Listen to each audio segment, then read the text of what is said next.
నమస్తే. ప్రస్తుతం మనతో పాటు జై భారత్ నేషనల్ పార్టీ ఎమ్మెల్యే అభ్యర్థి అలాగే అధికార ప్రతినిధి చిరంజీవి నాయక్ ఉన్నారు. ఆయనతో మాట్లాడదాం. నమస్తే సార్. నమస్తే. జై భారత్. జై భారత్ అండి. సార్, ఇప్పుడు ఎన్నికలు దగ్గర వచ్చేసినాయి. ఏపీలో ఎప్పటికప్పుడు మారుతూనే ఉన్నాయి ఈక్వేషన్స్. కానీ అసలు 2019లో ఎప్పుడైతే వైఎస్ జగన్ సీఎం అయ్యారో అప్పటి నుంచి మనకు ఈ మధ్య అయితే ఎక్కువ చూస్తున్నాం. పర్సనల్గా తిట్టుకోవడాలు, పర్సనల్గా వెళ్ళడాలు, అంటే రాజకీయంగా కాకుండా పర్సనల్గా వెళ్ళిపోయారు. అలాంటిది ఈ టైంలో ఆయన ఏమంటున్నారంటే విలువలు లేని రాజకీయాలు వచ్చేసాయి, నేను చంద్రబాబు నాయుడు లాగా నేను అబద్ధాలు చెప్పలేను అని చెప్పి జగన్ అంటున్నారు. మీరేమంటారు? అంటే ఒకటండి, ఇప్పుడు చంద్రబాబు నాయుడు గారు కానీ జగన్మోహన్ రెడ్డి గారు కానివ్వండి, అసలు వాళ్ళిద్దరికి విలువలు అనే పదం పలికే అర్హత ఉందా? అసలు ఆ లోటు నుంచి అబద్ధం ఆడను అనే మాట వచ్చేదానికి అసలు ఏమన్నా క్రెడిబిలిటీ ఉందో వాళ్ళ నోట్ల నుంచి ఆ మాటలు రావడానికి? ఇద్దరు విలువలు లేని వాళ్ళే కదా. ఒక ఆయనేమో వెన్నుపోటు పొడిచి ఒకరి దగ్గర నుంచి లాక్కున్న పార్టీని నడుపుతున్న వ్యక్తి, ఇంకొక వ్యక్తి ఏమో సొంత చిన్నాన్నను అత్యంత కిరాతకంగా గొడ్డలి పోట్లతో చంపించేసి ముఖ్యమంత్రి అయిన వ్యక్తి. అసలు వీళ్ళకి విలువలు ఎక్కడున్నాయి? సొంత కుటుంబ సభ్యుల్ని అత్యంత కిరాతకంగా ఒక వ్యక్తిని చనిపోయేలా ప్రేరేపించిన వ్యక్తి, ఇంకొక వ్యక్తి ఏమో ఒక సొంత చిన్నాన్నను చంపించేసి ముఖ్యమంత్రి అయిన వ్యక్తి. ఈయన జగన్మోహన్ రెడ్డి గారు ఆయన ముఖ్యమంత్రి అయిన స్వయాన ఆయన కోడికతో పొడిపించుకున్నాడు కదా. అసలు ఈ విలువల గురించి వీళ్ళు ఎలా మాట్లాడతారు? వీళ్ళిద్దరికి ఏ అర్హత ఉందని విలువల గురించి మాట్లాడతారు? అదే విలువల గురించి మాట్లాడుతున్న జగన్మోహన్ రెడ్డి వాళ్ళ చెల్లి వేసే ప్రశ్నలకు సమాధానం చెప్పాలి ఫస్ట్. ఆయన విలువలతో కూడుకున్న వ్యక్తి అయితే రాష్ట్రం మొత్తానికి ఆయన సమాధానం చెప్పనవసరం లేదు. వాళ్ళ చెల్లి కాంగ్రెస్ పార్టీ అధ్యక్షురాలుగా షర్మిల గారు ఏదైతే ఆరోపణలు సంధిస్తున్నారో ఆయన మీదకి, వాటి మీద జగన్మోహన్ రెడ్డి గారు ఆన్సర్ చేయగలిగితే చాలు, విలువలున్న వ్యక్తిగా పరిగణించవచ్చు. వాటికే ఆన్సర్ చేయలేని వ్యక్తి ఆయన విలువల గురించి ఎలా మాట్లాడతారు? ఇప్పుడు చంద్రబాబు నాయుడు గారు అసలు రాజకీయాల్లో విలువల్ని దిగజార్చిన వ్యక్తి కదా. రాజకీయాల్లో కుటుంబ పాలన ప్రోత్సహించిన వ్యక్తి చంద్రబాబు నాయుడు కదా. రాజకీయాల్లో యువతకు రాజకీయంగా స్థానం లేకుండా చేసిన వ్యక్తి చంద్రబాబు నాయుడు కదా. అసలు వీళ్ళు ఎక్కడ అబద్ధం ఆడరు, వీళ్ళు ఎక్కడ విలువలు పాటిస్తారు? వీళ్ళిద్దరికి అసలు ఆ మాటలు మాట్లాడే అర్హత ఏమైనా ఉందా? ఇద్దరికిద్దరే కదా, దొందే కదా.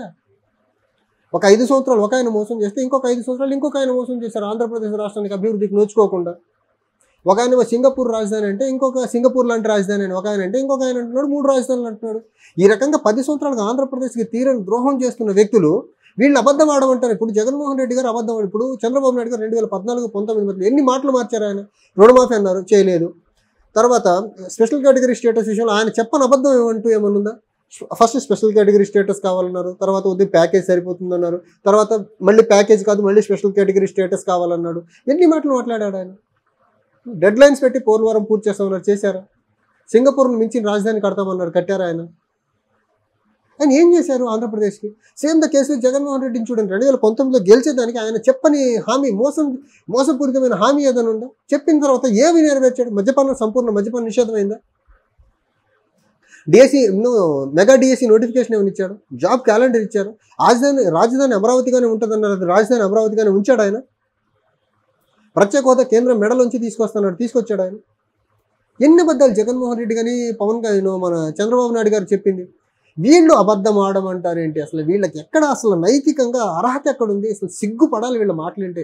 నిజంగా వీళ్ళు మాట్లాడిన మాటలు, వీళ్ళు ఇచ్చిన హామీలు ఒక్కసారి ఏదైనా గ్యాడ్జెట్ ముందు కూర్చొని యూట్యూబ్లో వీళ్ళ అంత ముందు చెప్పిన మాటలకి ఇప్పుడు చెప్తున్న మాటలు చూస్తే వాళ్ళు సిగ్గుతో తలదించుకోవాలి. వాళ్ళకి ఎలాగో సిగ్గు లేదు కాబట్టి టైం అండ్ అగైన్ అబద్ధాలు చెప్తుంటారు, ప్రలోభ పెడతా ఉంటారు. ఆ కుర్చీ కోసం ఎంతకన్నా దిగజారే వ్యక్తులు కదా వీళ్ళిద్దరు. అండ్ మనం చూస్తున్నాం, అంటే వైఎస్ జగన్ ఏమంటున్నారంటే ప్రత్యేక హోదా తీసుకొస్తున్నారు. అంటే ఆయన 2014లో గెలిచి 2019 వరకు చంద్రబాబు నాయుడు ఉన్నారు. అప్పుడు చేయలేని పనులన్నీ ఇప్పుడు ఈ 2019 నుంచి 2024 వరకు జగన్ ఉన్నారు. కానీ జగన్ ఏమంటున్నారంటే ప్రత్యేక హోదా అన్నారు, పోలవరం అన్నారు, ఇవన్నీ ఏది చేయలేదు, రాజధాని కూడా కట్టలేదు చంద్రబాబు నాయుడు, ఇప్పుడు ఆయన ఎన్నుకుంటారా అని చెప్పేసి అంటున్నారు. అదే ఇప్పుడు ఒకటి ఆయన ఫెయిల్యూర్ మోడల్ అని మిమ్మల్ని ఎంచుకున్నారు. మీరేమయ్యారు? మీరు ఆల్ ఫ్రంట్ ఫెయిల్యూర్ కదా. ఇప్పుడు నేను చెప్పిన వరుస ఫెయిల్యూర్సే కదా. పోలవరం గురించి ఒక విచిత్రమైన వ్యక్తి జగన్మోహన్ రెడ్డి. పోలవరం విషయానికి వస్తే 2021కి ఫినిష్ చేస్తానన్నాడు, 22 అన్నాడు, 23 అన్నాడు, 24 అన్నాడు, ఇప్పుడు 26, 25 అంటున్నాడు. అసలు ఆయనకి ఎక్కడ అర్హత ఉంది పోలవరం గురించి? ఒక ఆంధ్రప్రదేశ్ రాష్ట్రానికి అభివృద్ధి చేయకుండా విధ్వంసం చేసేసిన వ్యక్తులు జగన్మోహన్ రెడ్డి, చంద్రబాబు నాయుడు ఇద్దరు. 2014 నుంచి 2024 వరకు వీళ్ళకి అసలు అర్హత ఎక్కడుంది? ఓటర్లకు ఏ రకంగా మొహం చూపిస్తారు వీళ్ళు? అసలు మళ్ళీ ఓటేయమని ఏ మొహం పెట్టుకుని అడుగుతున్నారు వీళ్ళిద్దరు? అసలు ఒకళ్ళు మించిన ఒక మోసగాడు కదా. ఒక వ్యక్తి ఒక 100% మోసం చేస్తే ఇంకొక వ్యక్తి 200% మోసం చేశాడు ఆంధ్రప్రదేశ్ ప్రజలకి. వీళ్ళకి నైతికంగా ఎక్కడ అర్హత ఉంది? అసలు ప్రజలు వీళ్ళ ముఖాన్ని చీత్కరించుకుంటున్నారండి. వీళ్ళేదో ప్రలోభ పెట్టి కొంతమంది జనాలను తరలించుకొని మీటింగ్ లేదో సక్సెస్ అనుకుంటున్నారు. కానీ ఇప్పుడు డెవలప్మెంట్ కోరుకునే వ్యక్తులు, అభివృద్ధిని కాంక్షించే వ్యక్తులు వీళ్ళని చీదరించుకుంటున్నారు. నిన్న నేను ఒక విలేజ్లో ప్రచారానికి వెళ్తే అక్కడ నాతో చెప్పిన వ్యక్తి, జై భారత్ పార్టీ తరఫున నేను కంటెస్ట్ చేయబోతున్నా, మీరు మద్దతు పలకాలంటే మీరు ఈ పక్షానికి ఈ పార్టీలకు దూరంగా ఉందా అంటే, అవునండి మాకు ఏ సంబంధం లేదు, ఎవరితో పొత్తు లేదు, కాంగ్రెస్తో కూడా మాకే పొత్తు లేదు, ఏ పార్టీతో లేదు, మేము ఇండిపెండెంట్గా మా పార్టీకి మేము పోటీ చేస్తున్నాం అని చెప్తే మంచిది అంటున్నారు. అంటే ప్రజలు ఒక ఫార్మిడబుల్ ఆల్టర్నేటివ్ క్రెడిబుల్ ఫోర్స్ కోసం చూస్తున్నారు ఆంధ్రప్రదేశ్లో. అది వీళ్ళకి అర్థం కావట్లేదు. అంతే. వీళ్ళు ఏంటంటే ప్రలోభాలతో అసలు ప్రజల యొక్క అటెన్షన్ని డైవర్ట్ చేస్తున్నారు, ప్రజల యొక్క కాంక్షల్ని డైవర్ట్ చేస్తున్నారు వీళ్ళు. అంతే తప్ప వీళ్ళు డెవలప్మెంట్ పరంగా వీళ్ళకి ఎక్కడ అసలు చిత్తశుద్ధి ఉంది? ఇద్దరికి దొందే కదా ఇద్దరు. అండ్ చంద్రబాబు నాయుడు గారు ఒక మాట అన్నారు ఏంటంటే, షర్మిలది తల్లి కాంగ్రెస్, ఈయనది పిల్ల కాంగ్రెస్, ఇద్దరు ఒకటే అని చెప్పేసి అన్నారు. అంటే వైఎస్ జగన్, షర్మిల ఇద్దరు ఒకటే అన్నట్టుగా ఒక మాట అన్నారు. అంటే చంద్రబాబు నాయుడు గారు రాజకీయాల కోసం ఎంత నీచానికన్నా దిగజారి ఏదన్నా మాట్లాడగలరండి ఆ వ్యక్తి. అసలు ఆయన పొత్తు పెట్టుకున్న పార్టీ ఉందా? ఆయన ఏ పార్టీతో పొత్తు పెట్టుకుంటే ఆ పార్టీని పైకెత్తుతాడు, ఏ పార్టీతో పొత్తు లేకపోతే ఆ పార్టీని తిడతాడు. అది చంద్రబాబు నాయుడు గారు నైజం. 2018 తెలంగాణ అసెంబ్లీ ఎన్నికల్లో అదే తల్లి కాంగ్రెస్తో పొత్తు పెట్టుకున్న వ్యక్తి కదా. అప్పుడు కనపడలేదా తల్లి కాంగ్రెస్ పిల్ల కాంగ్రెస్ అనేది? ఇప్పుడు కనిపిస్తుందా? రాహుల్ గారు ఢిల్లీ వెళ్ళి కాంగ్రెస్ పెద్దలందరినీ కలిసి ఈయన ఢిల్లీలో ప్రత్యేక హోదా కోసం ధర్మ పోరాట దీక్ష చేసినప్పుడు కాంగ్రెస్ లీడర్స్ ఎక్కువ మంది వచ్చారు కదా ఆ మీటింగ్కి బీజేపీ వాళ్ళకంటే. అప్పుడు కాంగ్రెస్ మంచి కాంగ్రెస్ అనిపించిందా వీనికి? ఇదే ఈయన కన్వీనియంట్గా ఈయనకు అవసరాన్ని బట్టి పార్టీలతో పొత్తుంటుంది, అవసరాన్ని బట్టి పార్టీని టార్గెట్ చేస్తూ ఉంటారు. ఈయనకు ఒక స్టాన్స్ లేని వ్యక్తి అండి. ఆయన రాజకీయ అవసరం కోసం ఏ పార్టీతోనో పొత్తు పెట్టుకోగల ఒక సమర్థుడు ఆయన. అండ్ మనం ఈ మధ్య చూసాము అంటే త్రిపుల్ గారి గురించి ఇదేంటంటే, టీడీపీ అన్నారు, జనసేన అన్నారు, బీజేపీ అన్నారు. కూటమిలో ఖచ్చితంగా రఘురామరాజు గారికి ఖచ్చితంగా సీట్ ఇస్తాము, ఎమ్మెల్యే టికెట్ ఇస్తాము అని చెప్పేసి అన్నారు. ఆయన ఊరిస్తూ ఇన్ని రోజులకు టీడీపీ నుంచి టికెట్ అనౌన్స్ చేశారు. కానీ ఉండి నుంచి అవునా కాదా అనే ఒక కన్ఫ్యూజన్ మొత్తానికి మళ్ళీ పెట్టారు. ఎందుకు అంటారు? అసలు అంత క్రెడిబిలిటీ ఉన్న త్రిపుల్ ఆర్కి ఎందుకు ఇంత కన్ఫ్యూజన్? అంటే క్రెడిబిలిటీ ఉన్న త్రిపుల్ ఆర్ అంటే ఆయన ఫస్ట్ ఒక్కసారే కంటెస్ట్ చేశాడు, ఒకసారి ఎంపీ అయ్యారండి. పొలిటికల్గా ఆయన అంత క్రెడిబుల్ పర్సన్ ఏం కాదు.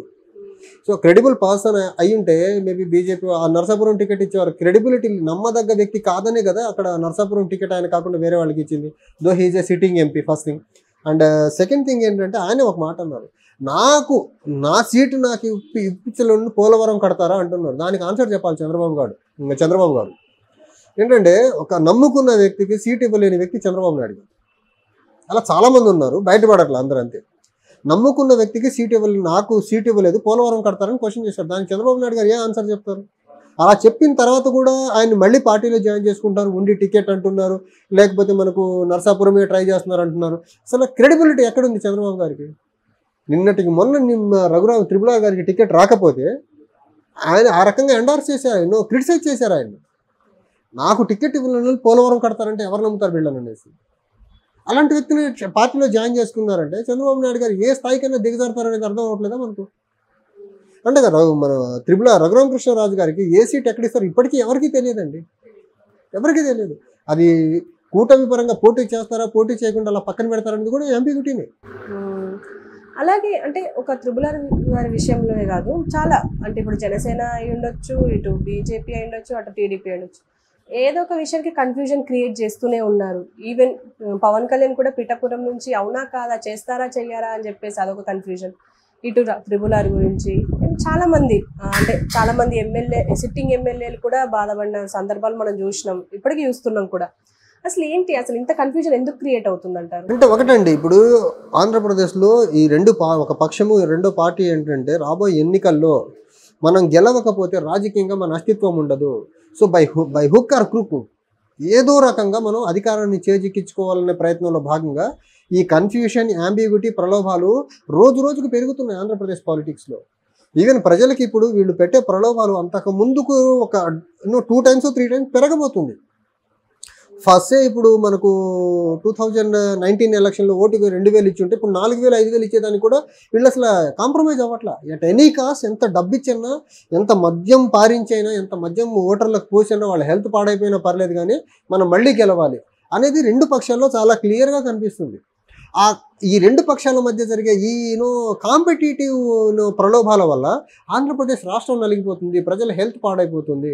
ఇప్పుడు ఇంత తీవ్రమైన ఎండల్లో జగన్మోహన్ రెడ్డి గారు, చంద్రబాబు నాయుడు గారు ఈ రకంగా మీటింగులు పెట్టి జనాలందరినీ all the way hundreds of kilometer తరలించి వాళ్ళ ఆరోగ్యాన్ని పాడు చేసేదానికి కూడా వీళ్ళు వెనక ముందు ఆలోచించట్లేదండి. వీళ్ళు మాత్రం ఏసీ బస్సుల్లో, కంటైనర్లలో, చాపర్స్లో, స్పెషల్ ఫ్లైట్లలో హ్యాపీగా తిరుగుతూ ఉంటారు. కానీ వీళ్ళ మీటింగ్లకు వచ్చే ప్రజలు చూడండి, ఆర్టీసీ బస్సుల్లో ఏసీలు లేకుండా, మినిమం ఫెసిలిటీస్ లేకుండా, పోర్టబుల్ డ్రింకింగ్ వాటర్ లేకుండా, రకరకాల దయనీయమైన కండిషన్స్ను తీసుకొస్తారు. ఓటర్లు కూడా ఆలోచించాలి. ఆల్ ద వే అంత దూరం మీరు ఎందుకు పిచ్చిగా అభిమానించి వెళ్తున్నారు? రాష్ట్రాన్ని 10 సంవత్సరాలుగా ద్రోహం చేస్తున్న వ్యక్తులు మీటింగ్కి వెళ్ళాల్సిన అసలు అవసరం ఏం పట్టింది ఓటర్లకు? కానీ ఇప్పుడు ఓటర్లు దగ్గరికి నాయకులు వెళ్ళి ఓటు అడగాలి కానీ వీళ్ళు నాయకుల దగ్గరికి ఓటర్లు పిలిపించుకుంటున్నారంటే వీళ్ళ పెత్తందారి పోకళ్ళు, వీళ్ళ రాచరిక పోకళ్ళు, తర్వాత వీళ్ళ డిక్టేటర్ పోకళ్ళు కనిపిస్తున్నాయి ఇక్కడ. ప్రజాస్వామ్యంలో ప్రజల దగ్గరికి వెళ్ళి ఓటు అడగాలి పార్టీలు కానీ, అభ్యర్థులు కానీ. కానీ వీళ్ళు ఏం చేస్తున్నారు? ఇన్ రిటర్న్ వీళ్ళు సామంత రాజుల లెక్క, డిక్టేటర్స్ లెక్క, రాచరికంలో రాజులు చేసినట్టు ఓటర్లు వీళ్ళ దగ్గర ప్రలోభాలతో పెట్టి పిలిపించుకుంటున్నారు. చూడండి, అసలు ఈ డెమోక్రసీలో ఉండకూడని లక్షణాలు, అవలక్షణాలన్నీ ఈ పార్టీలకు ఉన్నాయి ఇప్పుడు ఆంధ్రప్రదేశ్లో.